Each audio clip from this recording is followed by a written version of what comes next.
Kalau temanya kewirausahaan ini adalah salah satunya yang harusnya adalah selain tadi yang kebiasaan mengidentifikasi SDM pemangku kepentingan, juga SDM yang akan menjadi prioritas sasaran dan juga SDM yang nanti akan digerakkan dalam mendukung program.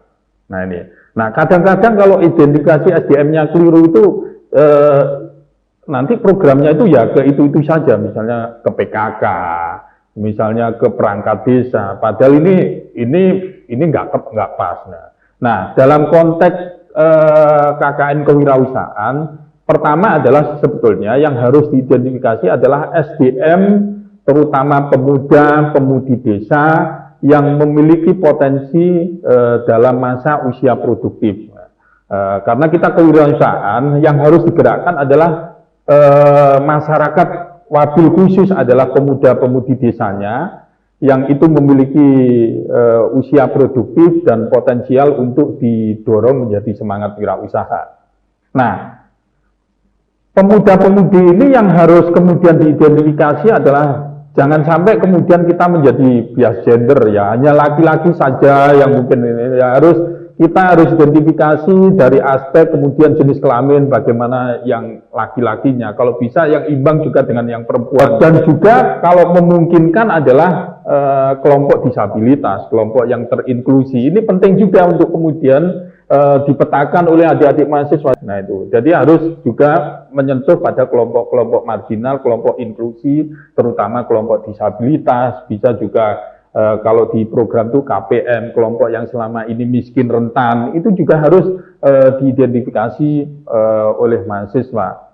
Nah, usia pemuda usia produktif itu biasanya rentangnya adalah antara 18 sampai 34 tahun. Nah, ini biasanya gini, mahasiswa kalau hanya sudah ketemu perangkat desanya, dapat profil itu yang dipakai. Nah, ini enggak, menurut saya kurang pas. Nah, jadi jangan hanya mengacu pada profil. Yang lebih penting adalah juga harus mengacu pada misi dan permasalahan yang akan dilakukan atau yang akan ditarget mahasiswa selama KKN itu.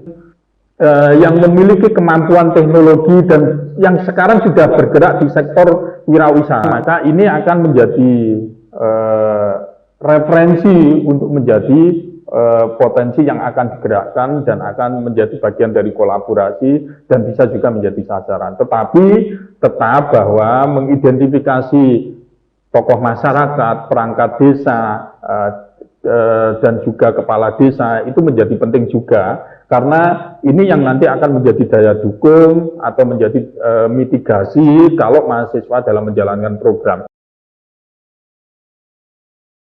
Biasanya mahasiswa gini, mahasiswa KKN biasanya pertama adalah dia akan baca referensi dulu.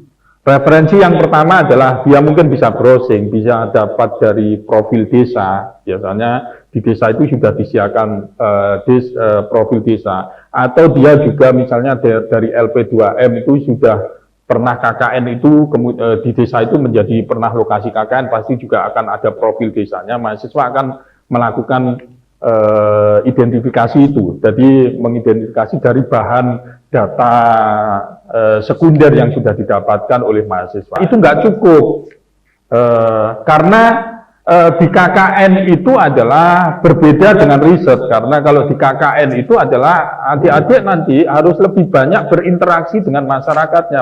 Jadi ada istilah manpower gap gitu ya, jadi kolaborasi kerjasama ya itu dari berbagai aspek kelompok-kelompok yang ada di masyarakat desa itu juga harus diintegrasi dengan baik oleh adik-adik mahasiswa, karena ini adalah kekuatan masyarakat desa. Jadi kalau adik-adik ada terfokus pada perangkat ya, pada ibu-ibu PKK, karena hanya kantong-kantong tertentu yang sebenarnya sudah kuat sehingga diintervensi oleh KKN dan sebagainya, justru yang kuat semakin kuat, yang lemah semakin lemah ini. Jadi dengan manpower gap ini artinya kerjasama secara kolektif ya, mulai dari pemuda, anak-anak, ibu-ibu, dan yang terjadi di desa justru adalah ketika bapaknya itu merantau kerja urban kan. Dari situ adik-adik sebenarnya banyak contoh yang sudah menjadikan ibu-ibu yang dulu tidak punya kekuatan secara ekonomi sekarang sudah menjadi sangat kuat. Semua aspek yang ada di desa saya kira perlu menjadi pantauan dari adik-adik mahasiswa.